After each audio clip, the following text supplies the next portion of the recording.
Olá, eu sou Fernanda Maranhão, médica obstetra e especialista também em medicina fetal e conteudista do curso autoinstrucional Assistência ao Pré-Natal na Atenção Primária à Saúde. Essa aula faz parte do módulo 5 e trata dos cuidados puerperais e luto perinatal. Eu sou uma mulher de cabelos castanhos claros, pele clara, tenho 40 anos e estou vestindo uma blusa amarela de mangas compridas. Todos os nossos slides têm um fundo igual, de cores em tons pastéis, entre verde e cor-de-rosa. Nesse slide pode-se ver a minha apresentação curricular. Eu sou médica pela Universidade de Pernambuco, fiz residência médica em ginecologia, obstetrícia e em medicina fetal pelo Instituto de Medicina Integral Professor Fernando Figueiredo, INIP. Tenho pós-graduação em medicina fetal pelo CETROS, título de ginecologia e obstetrícia pela FEBRASGO, Associação Médica Brasileira, em medicina fetal também em FEBRASGO e AMB, e título em ultrassonografia e ginecologia e obstetrícia pelo Colégio Brasileiro de Radiologia e AMB. Tenho mestrado em saúde integral também pelo IMIP. Já atuei como professora substituta na disciplina de obstetrícia, tanto na Universidade Federal de Pernambuco quanto na Universidade de Pernambuco, e atualmente integro a diretoria da Sociedade Pernambucana de GO, a SOGOP. Nesse slide à direita é possível ver a minha descrição curricular e à esquerda uma foto minha de rosto. O objetivo de aprendizado dessa aula é compreender o processo do luto perinatal. Por definição, luto é uma reação emocional e psicológica à perda de alguém ou algo que seja bastante significativo. Ele tem uma natureza não linear, é um processo individual e com duração e sintomas relativamente variados. Há manifestações comuns, que são a tristeza, raiva, negação, confusão, culpa e alívio, considerados fases de um processo de luto normal, de um luto saudável, que serão experienciados por todo o indivíduo que tiver nessa condição. As experiências durante o luto acabam sendo um pouco individuais, porque vão oscilar bastante a depender do tipo de relação que o indivíduo mantinha com o ente querido ou o algo que foi perdido. Então, existem essas diversas fases que vão oscilar entre saudade e desejo de voltar ao passado e sentimentos intensos e também variados, com tendência a serem processados ao longo do tempo esse que não é igual para todas as pessoas.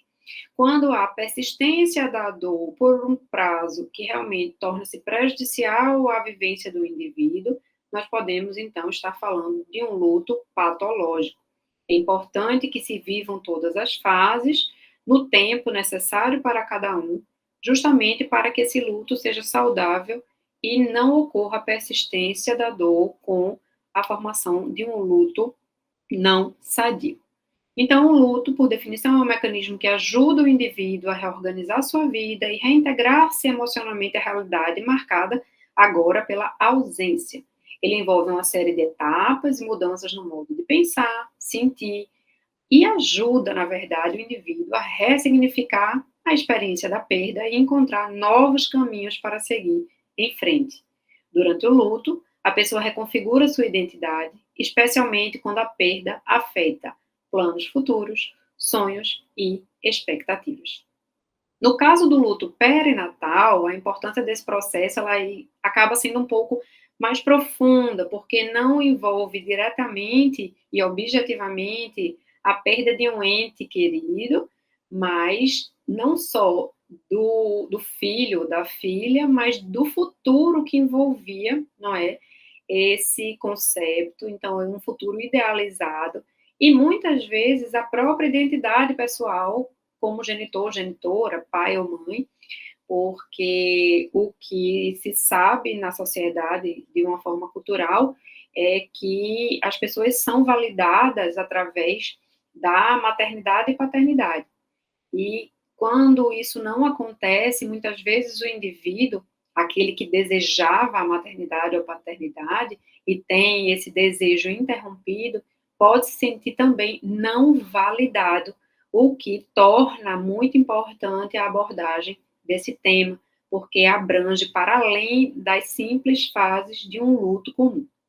Então, quando nós falamos em luto perinatal, estamos falando de perdas que vão desde o aborto, então a perda no começo da gestação até 20 semanas, a vinda de um natimorto, então um feto que nasce sem vida, ou a própria morte neonatal, que pode acontecer após o nascimento ou, do ponto de vista neonatal, nos primeiros 28 dias pós-parto. Essa experiência de perda, ela é marcada pelo misto também de dor, confusão e muitas vezes a sensação que a perda não é reconhecida pela sociedade. Então, enquanto o luto tradicional envolve o luto por uma pessoa, o luto perinatal carrega uma série de desafios um pouco mais específicos, como o luto pela perda de um ser que não teve a chance de viver fora do útero, mas que sim já representava para os pais um futuro cheio de promessas e expectativas.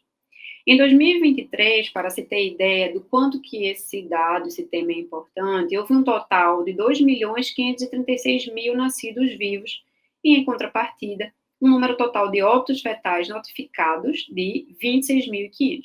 Então, a quantidade de óbitos fetais é da ordem de 10% em relação aos nascidos vivos, em que essas famílias vão estar vivenciando o luto perinatal. Então, definitivamente, ele não é um luto pouco comum, ele é bastante vivenciado na nossa sociedade, muito embora não seja abordado e não se fale bastante sobre esse tema. Esse processo de luto exige uma abordagem sensível e, muitas vezes, apoio especializado, já que a ausência do reconhecimento amplo dessa dor pode dificultar a construção de um processo de luto saudável. Então, enquanto no luto tradicional o indivíduo vai viver as fases e a sociedade consegue entender a vivência dessas fases, é quase como se a sociedade vivesse junto com o indivíduo cada fase que ele passa. No luto perinatal, pela não existência, muitas vezes, inclusive, do ser, né, que foi a óbito, a sociedade muitas vezes não vai ter essa vivência junto com o indivíduo. E ele vai estar sozinho na sua dor, uma dor muitas vezes não reconhecida e não acolhida, e isso dificulta a resolução saudável desse tipo de luto.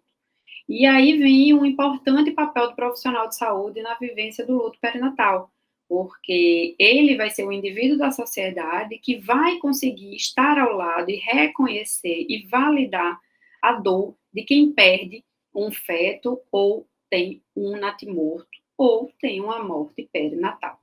Então, é necessário, por parte da equipe, proporcionar suporte emocional aos pais que sofreram a perda, auxiliar também a família na elaboração do luto e saúde mental, oferecer cuidados físicos pós-parto para a pessoa gestante, porque, afinal de contas, existem alterações do corpo, alterações essas fisiológicas, e que vão acontecer após o parto, como a descida do leite, os lóquios, e a necessidade de abordar essas questões orgânicas, informar também sobre os aspectos médicos relacionados à perda, então direito, por exemplo, à licença maternidade, que é diferente da licença comum quando há o nascimento de um feto vivo, fazer o acompanhamento contínuo para avaliar o bem-estar da família e direcioná-los a serviços de apoio quando necessário para trabalhar melhor esse tipo de luto.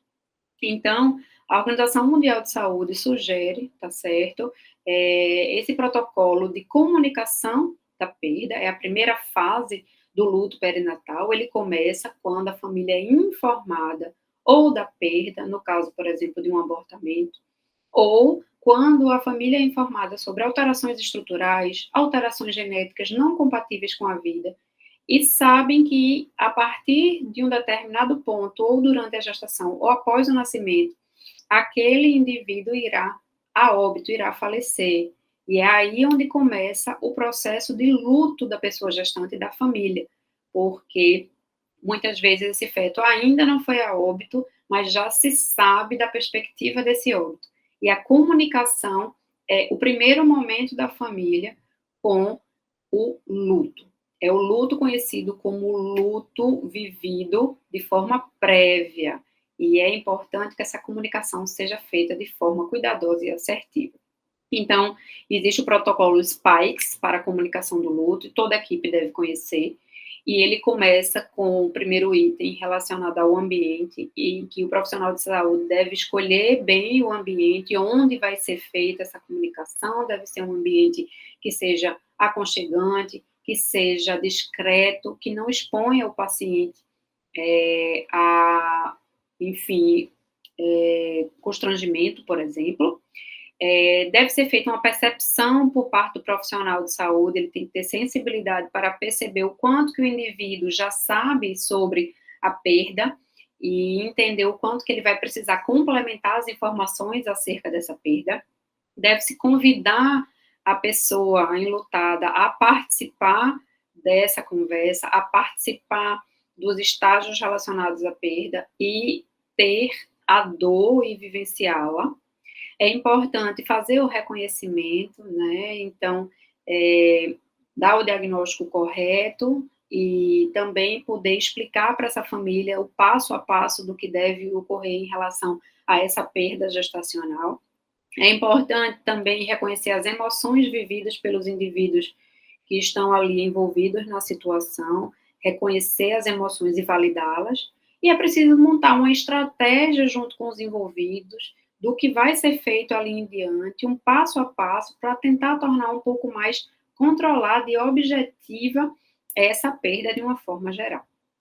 Então, ainda sobre o profissional de saúde, é preciso compreender que existe o luto antecipatório, aquele que começa a ser vivido a partir do momento da notícia de que eventualmente possa vir a acontecer um óbito fetal ou neonatal.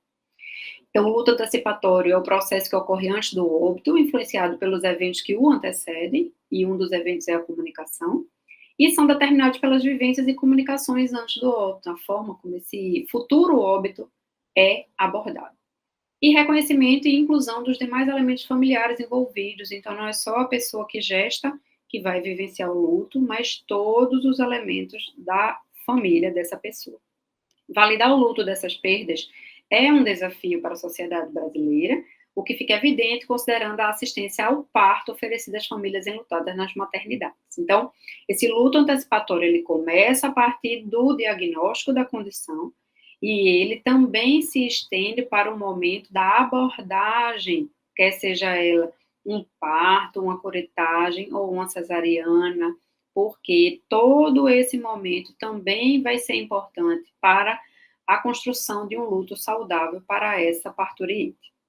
Existe na literatura um estudo que indica que mulheres que receberam atendimento conforme um protocolo de luto específico relataram níveis menores de luto no geral e que demonstraram menos desespero em comparação com as pessoas que seguiram um tratamento padrão e que não tenha sido direcionado. Para que a rede de assistência esteja apta a manejar pacientes em luto, é essencial elaborar cursos de formação como esse que a gente está fazendo aqui agora, com capacitação contínua para essa equipe, incluindo treinamento na comunicação de más notícias, e nós trouxemos aqui para vocês o protocolo Spikes, que elenca o passo a passo nessa comunicação. A equipe deve ser multidisciplinar, então vai desde um obstetra que não conseguiu a ausculta dos batimentos cardíacos durante uma consulta, ou a pessoa que está fazendo pré-natal, ou a pessoa que realiza a ultrassonografia e percebe que não há batimentos cardíacos do embrião ou do feto presentes, ou que dá o diagnóstico da alteração estrutural daquele feto e que vai impactar para o desenrolar, o andamento dessa gravidez. E toda a rede deve estar atenta às medidas de assistência adequadas em cada nível de atenção. Então, desde o pré-natal até o parto, e também voltaremos a falar já sobre o puerpério. Existe um protocolo de luto perinatal que deve ser seguido pelas equipes de saúde, o protocolo de Rando, que é uma recomendação com 6 etapas que podem ajudar e auxiliar a não deixar passar nenhum momento importante, sobretudo periparto, para que esse luto possa ser vivenciado com segurança e tranquilidade. Então, em primeiro lugar, é preciso que a equipe que está dando assistência reconheça a perda, entenda que existe um óbito e que existe luto. É importante também permitir ali que vai haver uma separação, e também é importante respeitar esse momento para que a pessoa parturiente entenda e se prepare para a separação que vai acontecer em relação ao seu conceito. É importante dar oportunidade para que a pessoa em luto depois possa rememorar a perda, então que ela vivencie cada momento desse com tranquilidade no seu tempo, para que ela possa realmente depois ter as memórias bem estabelecidas em relação a esse momento que ela vivenciou. Tem a renúncia ao apego, então vai levar um tempo para que a pessoa aceite e possa realmente prosseguir em relação ao afastamento do produto da concepção, do natimorto, e é importante também reajustar o cenário e reinvestir em uma nova relação. Então, fazer aqueles planos e objetivos para que, passo a passo, vão sendo vivenciadas novas oportunidades, novas experiências fora do luto. É importantíssimo no periparto permitir o contato com o recém-nascido ou com o natimorto, tá? E sempre elaborar e perguntar sobre os sentimentos e as vontades, principalmente da parturiente. Nunca julgar nem presumir. Um exemplo, se ela deseja segurar aquele bebê no colo, se ela deseja ficar um tempo com aquele bebê no colo, se ela deseja chamar outras pessoas da família, se ela deseja fotografar aquele bebê, porque essa oportunidade é única. E se a pessoa que está em luto não está em condições de julgar o que seria importante para ela naquele momento, é o profissional que está dando assistência, que precisa ser proativo e realmente oferecer e perguntar se é desejo da parturiente passar por esses estágios, porque uma vez que ocorra o afastamento, não será possível voltar atrás e vai ficar uma lacuna para a elaboração do luto depois desse momento. Existe uma diretriz de acolhimento ao óbito perinatal e neonatal, em que se deve, então, comunicar adequadamente a má notícia, mas sem omitir informação. É preciso que a informação seja dada de forma completa, de forma clara, com privacidade, e planejar esse nascimento quando o diagnóstico é feito antes do parto, claro, quando possível, garantindo uma experiência o mais próximo da normalidade, então, dentro de uma condição de luto, não é? Possibilitando a criação de laços e memórias. Se for do desejo da família, vestir o bebê, deixar junto com a família e tirar fotos, como já foi dito anteriormente. Escolher e preparar um espaço individual preservado do contato com outras parturientes e bebês. Então, por exemplo, parir num lugar diferente, numa sala de parto em que não ocorra um parto simultâneo de um parturiente com um feto vivo.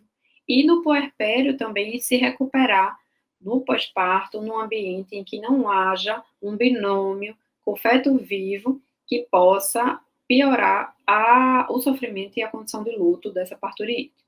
Então, encorajar a pessoa gestante também a explorar o seu bebê, é isso, agir de forma proativa, permitir que fique com ele o maior tempo possível.